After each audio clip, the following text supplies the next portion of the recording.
நம்ம கடந்த சில வீடியோஸில் ரிட் பெட்டிஷன்ஸை பற்றி பார்த்துட்டு இருக்கோம். ரிட் பெட்டிஷன்ஸோட வேரியஸ் அப்ளிகபிலிட்டிஸை பற்றி நிறைய வீடியோஸில் நம்ம பார்த்துட்டு இருக்கோம்.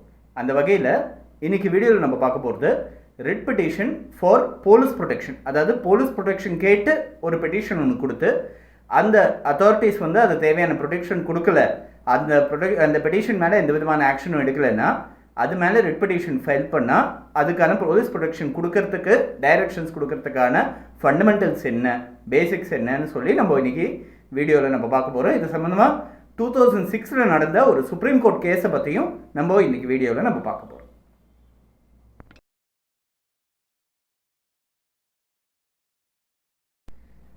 பேசிக்காக பார்த்தோன்னா போலீஸ்க்கு வந்து ஒரு குற்றம் நடந்தால் அதை வந்து காக்னிசன்ஸ் எடுத்துக்கிறதுக்கு மட்டும் டியூட்டிஸ்ன்றது கிடையாது, ப்ரிவென்டிவ் ஆக்ஷனுக்கான டியூட்டியும் இருக்குன்றது நம்ம தெரிஞ்சுக்கணும்.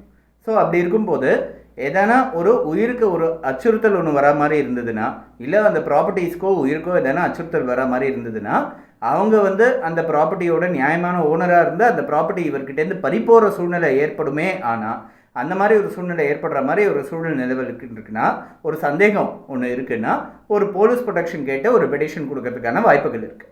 அதே மாதிரி ஒரு சில பப்ளிக் ஃபங்க்ஷன்ஸ்க்கெல்லாம் வந்து போலீஸ் ப்ரொடெக்ஷன் கேட்டு ஒரு பெட்டிஷன் கொடுக்கறது உண்டு. பட் அந்த டொமைன்குள்ளே நம்ம இப்போ வர வேண்டாம், இந்த பர்டிகுலர் டொமைன்குள்ளே வர வேண்டாம்.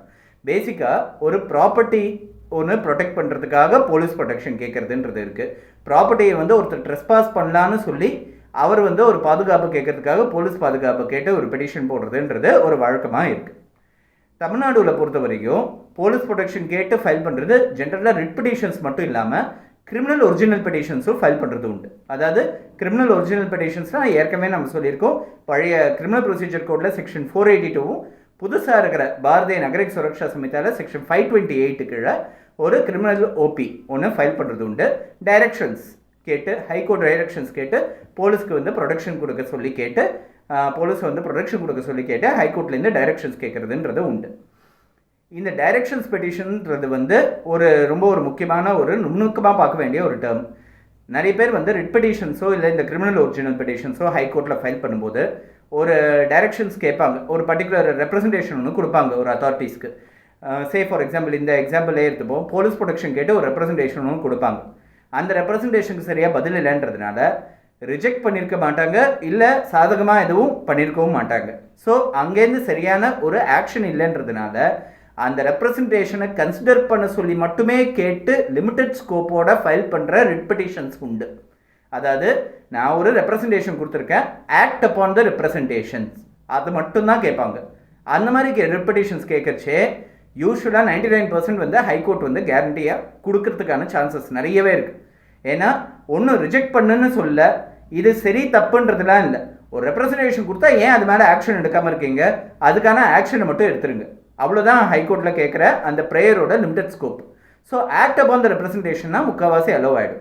ஆனால் இது நமக்கு சாதகமாக அந்த ரெப்ரசன்டேஷனை கொடுக்க சொல்லி ஹைகோர்ட் கொடுக்குற டைரக்ஷன்ஸோட அர்த்தம் கிடையாது, நமக்கு சாதகமாக அது வரணுன்ற அர்த்தம் கிடையாது. ஹைகோர்ட்லேருந்து எந்த விதமான அடிஷ்னல் ப்ரெஷரும் அந்த பர்டிகுலர் டிபார்ட்மெண்ட்டுக்கு போகாது. ஜஸ்ட்டு நான் ஒரு ரெப்ரசன்டேஷன் இவர் இன்னார் கொடுத்துருக்காரு, பெட்டிஷனர் கொடுத்துருக்காரு, அது மேலே எந்த விதமான ஆக்ஷனும் எடுக்காமல் இருக்கீங்க, அதனால ரிட் ஆஃப் மேண்டமஸ் கொடுக்குறோம், அந்த ரெப்ரசன்டேஷன் மேலே ஆக்ஷன் எடுங்க, அவ்வளோதான் அவங்க கொடுக்குற ஒரு ரூலிங்கோட லிமிட்டட் ஸ்கோப்பாக இருக்கும்.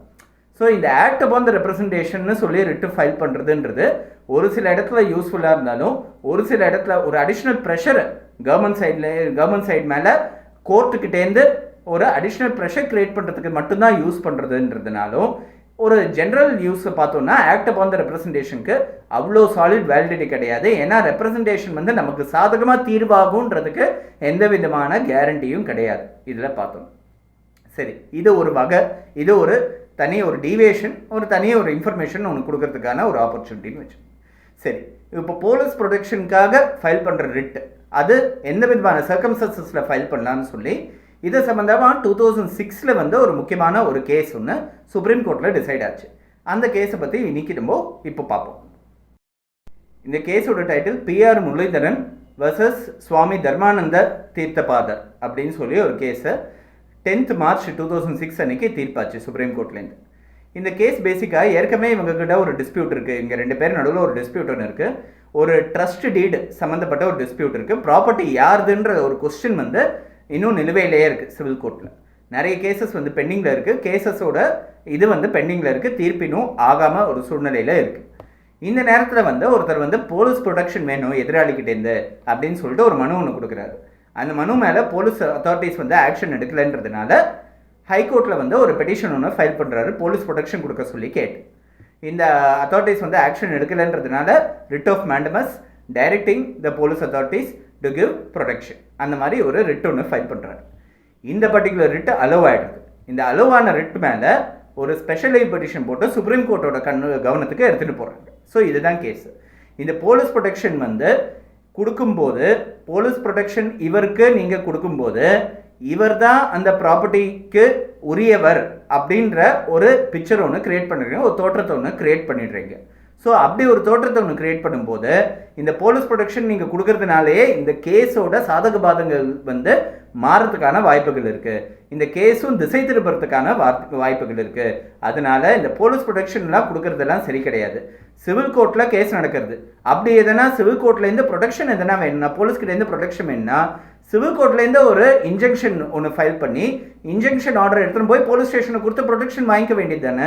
இவர் எதுக்கு ஹைகோர்ட்டில் ஒரு ரிட் மனு ஃபைல் பண்ணணும் அப்படின்றது தான் இந்த கேஸோட அடிப்படை.